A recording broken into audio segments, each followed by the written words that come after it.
নাই করব। ওখান থেকে ফিরে আইসা কয় ভাই গো, আপনার আমাকে দাওয়াত দিছিলেন, মনে কোনো কষ্ট নিয়েন না, আমি আপনার বাড়িতে মেহমান হব। কয় তাই নাকি? কয় জি।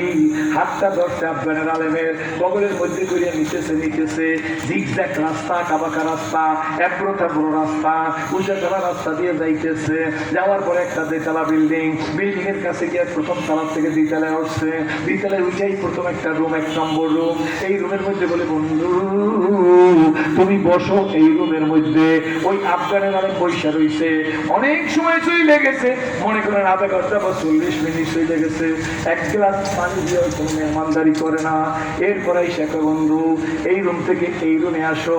দ্বিতীয় একটা রুমের মধ্যে নিয়ে গেছে, এই রুমের মধ্যেও বেশ কিছুক্ষণ বসেই রাখছে, একটু পানি দিয়া না, একটু জমজমের পানি দিয়ে মেহমান তো দাঁড়ি করে নাই। কতক্ষণ পরে আইসা কয়, বন্ধু তৃতীয় রুমের মধ্যে নাও। 3 নম্বর রুমের মধ্যে নিয়ে গেছে। যাওয়ার সাথে সাথে ওই মদিনার লোকটাই সিটকানি লাগাই দিয়েছে, দরজা বন্ধ করিয়ে দিয়েছে। বন্ধ করে বলে এই সাপ একটা চেয়ার দিছে, চেয়ারটার মধ্যে বসাইছে।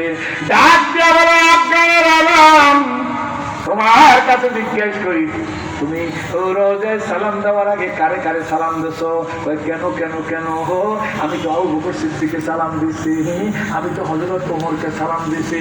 এরপরে তুমি মোনাজাতের মধ্যে কি বলছো? আমি বলছি, আল্লাহ আবু বকর ওমরের উসিলা আমারে মাফ করে দাও। সোনার মানুষ হযরত আবু বকর নবী